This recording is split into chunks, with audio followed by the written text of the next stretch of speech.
में सीरती किताब में बहरहाल पा सकते हैं। चलिए आगे बढ़ते हैं। इसी तरह जो है वरम की वजह से, बीमारी की वजह से, किसी मर्ज़ की वजह से, किसी नस के ख़राब होने से, या शैतान की रगड़, चूँकि हदीस में आता है शैतान औरत के रहम में जाता है और उसकी रगड़ मारता है रहम के अंदर, जिससे एक नस होती है उसको बाज़िल कहते हैं, वो नस फट जाती है जिससे खून आता है। आपने कहा ये खून हैज़ का नहीं है, इसको इस्तिहाज़ा कहते हैं, और इसके आने से नमाज़ों का और इबादत का कोई ताल्लुक़ नहीं रोज़े का। इसको सिर्फ साफ़ करना और अपनी इबादतों को वो कंटिन्यू कर सकती है, याद रखें, ठीक। तो वरम वगैरह जिससे कंटिन्यू खून आ रहा, कंटिन्यू मतलब months and months, months and months, तो इस मामले में क्या करें? इस मामले में दो बातें हैं, जवान औरत के लिए अलग है और बूढ़ी औरत के लिए अलग है। जवान औरत है, अगर उसको ऐसा कंटिन्यूस ब्लड आ रहा है तो उलमा लिखते हैं वो क्या करेंगे, जो उसकी रेगुलर साइकिल है उसको काउंट करेंगे। फॉर एग्जाम्पल उसको मंथ की डेज में, और जाहिर सी बात है साइकिल जो है वीक्स के हिसाब से चलती है, 4 वीक्स 28 डेज, ठीक है। तो मंथ्स के हिसाब से, जो भी बहरहाल मंथ्स के हिसाब से चल रही, वीक्स के हिसाब से चल रही, 28 डेज के हिसाब से पलट रही साइकिल, तो उनको याद होता है कि ये डेज में अब ये होने वाला है।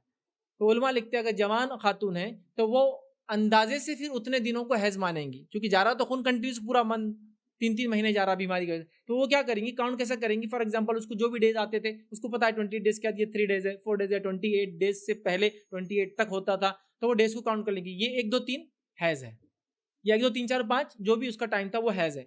उसके बाद वो गुस्ल करेंगी और बाकी के ब्लड को वो हैज नहीं मानेंगी और अपनी इबादतों कंप्लीट करेंगी। ये हुआ जवान खातून का।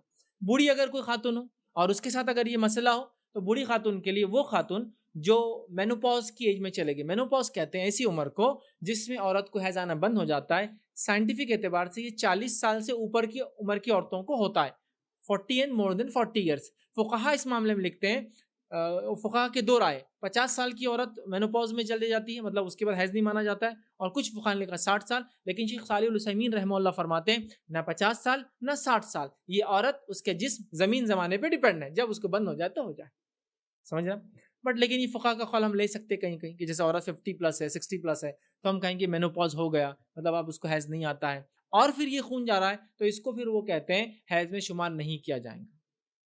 मेनोपॉज होने के बाद, हैज आना बंद होने के बाद, मतलब हैज आता ही नहीं उस औरत को। अब ऐसी औरत बूढ़ी जिसको हैज आना बंद होने की उम्र में वो चली गई और वो जा रही थी उस उम्र में और ये मसला हो गया बीमारी वाला, तो क्या करे?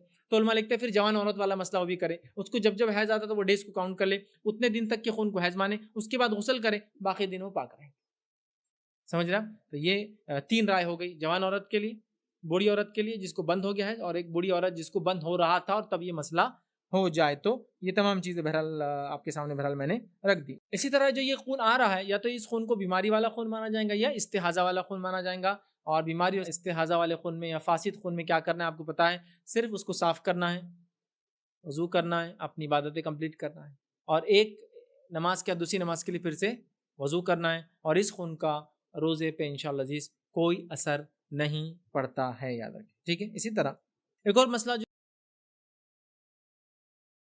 अस्सलामु अलैकुम, आप भी हमारे इस काम में ताउन करें अपनी ज़कात और सदक़ात के ज़रिए। डोनेशन डिटेल हासिल करने के लिए डोनेट अस पर क्लिक करें। अगर आपको हमारा वीडियो पसंद आए तो इसे शेयर करें और सवाब के हक़दार बने। रोज़ाना हमारे नए वीडियोस पाने के लिए यूट्यूब चैनल को सब्सक्राइब करें और बेल आइकन दबाएं। हमसे दीगर सोशल मीडिया पर जुड़ने के लिए वीडियो में दिए गए IDs को सर्च करें। जज़ाकल्लाह।